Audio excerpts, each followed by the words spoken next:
Don't be ridiculous, Franklin. I've read the files. The doctor is a man. I've had an upgrade. Hi. I need you to fix his suit. The suit is literal perfection. It will be. When it fits a woman. Well, here's the thing, Bruce. I'm great at controlling my anger. I do it all the time.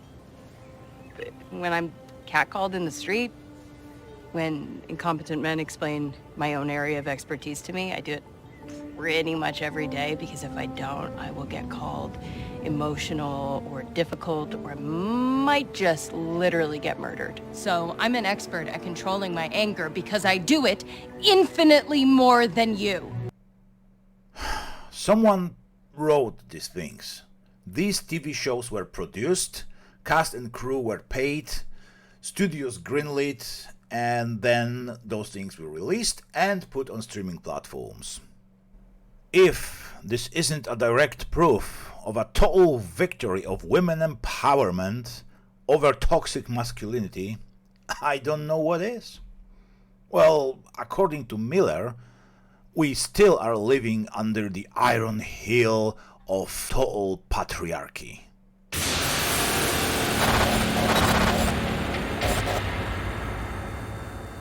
I believe we are living in an age where it's getting more and more difficult for women, especially fighting women, fighting for equality, to complain about anything, because, guess what?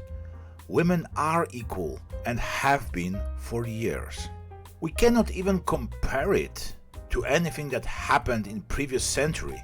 In 1955, when Rosa Parks refused to give up her bus seat, now that was a true fight for civil rights and equity.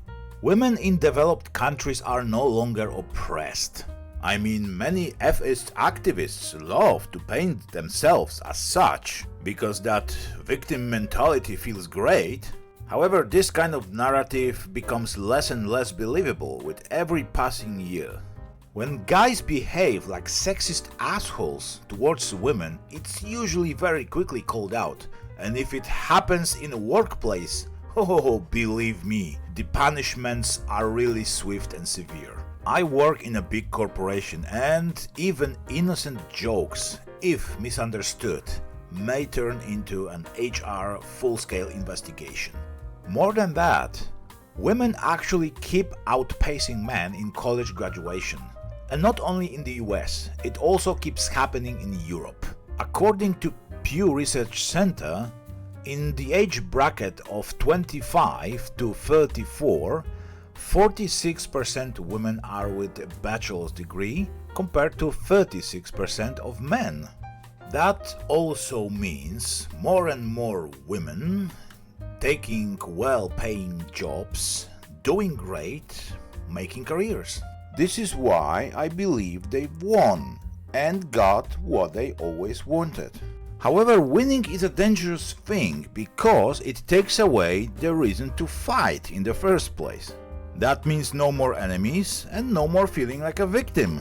And since some people cannot live without feeling oppressed, they have to keep coming up with more and more elaborate excuses to blame someone for something, for anything. That's why we have all the woke, virtue signaling, social justice warriors, and all that kind of stuff. This is why some people absolutely have to play victims at all costs, even if there is absolutely no reason to do so, and it doesn't make sense. And the most recent example of this kind of nonsense is a Miller Lite commercial.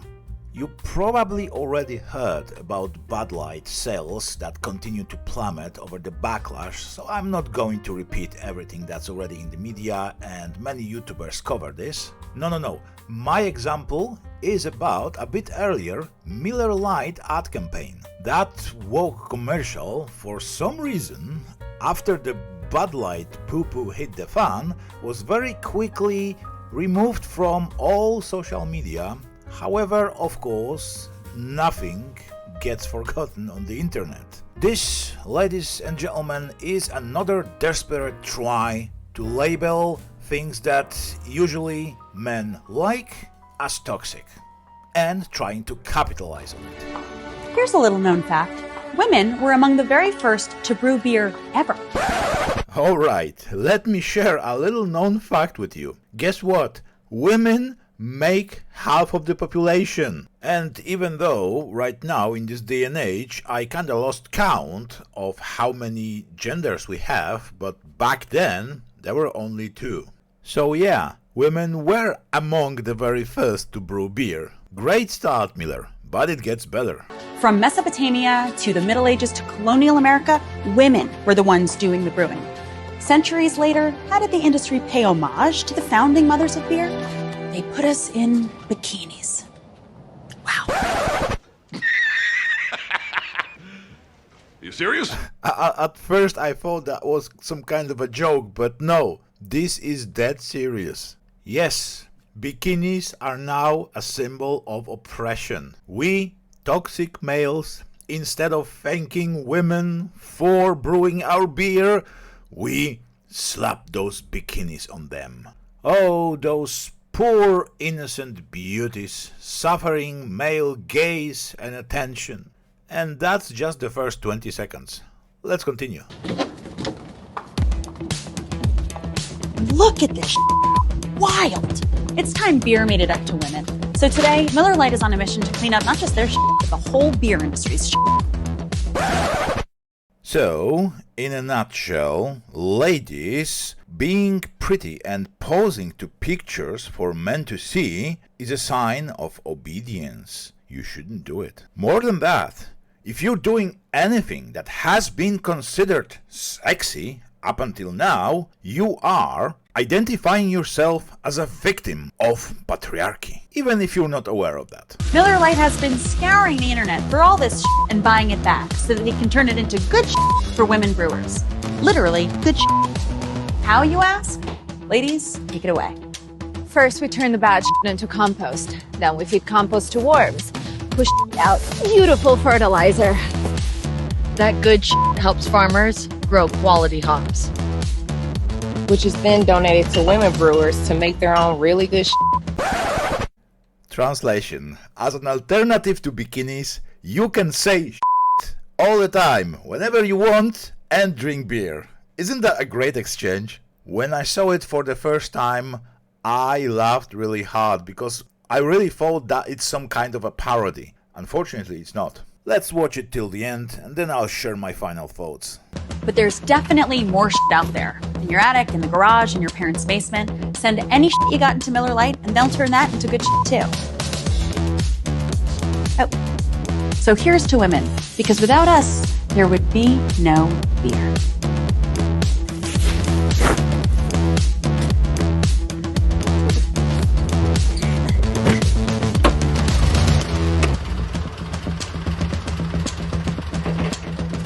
People at Miller, they really thought this would speak to women and make them get rid of sexist pictures and drink more beer while saying shit. I have no idea who at Coors marketing department, because Miller obviously is owned by Coors, came up with the idea of this kind of advertising campaign and who greenlit it, thinking it would be a good way to promote beer. Okay, I may have some idea who might be the author of this great campaign. Chief Marketing Officer for Molson Coors has deleted multiple social media account pages in the wake of backlash. And of course there's backlash, because after everything that's happened with Bud Lite and the boycott that, by the way, is still going strong for the third month, it was obvious people will dig up this thing and start making fun of it. It was even mocked by Joe Rogan himself, who said, and I quote here, "I'd like to see a pie chart of how many women are actually involved in making beer or drinking beer." And those are my thoughts exactly, because I managed to find some numbers. I found results from Gallup's 2016 Consumption Habits Survey, conducted July 13-17. Now this is interesting. Half of female drinkers prefer wine, based on combined data from 2010 through 2016, but it hasn't changed very much since then. Beer and liquor tie as their next favorite beverage, 23%. Meanwhile, 54% of male drinkers name beer as their preferred drink, followed by liquor 22% and wine 18%. That means more than 2/3 of beer consumers are men. And Coors, with this Miller ad, decided to attack and disrespect most of their own customer base. Because guess what? If a company starts telling you that you are sexist for liking beautiful women and insinuating that posters with them are only good for being ground and turned into fertilizer to make more beer, I don't think you would want to buy their product.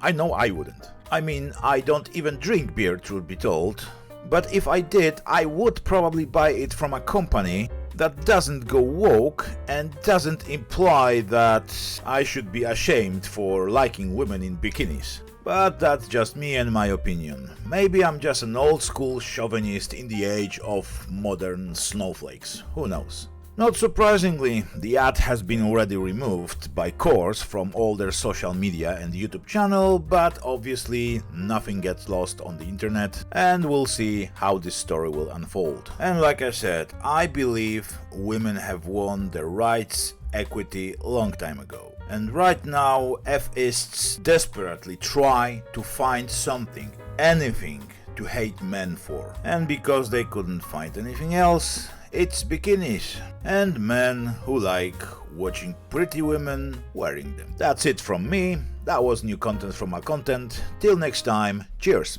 Thank you very much for watching. If you enjoyed this video, please subscribe, drop a like and press the notification bell so you won't miss anything I upload. And if you didn't enjoy this, hell, subscribe anyway. At least you will know when there is a new video to actively hate.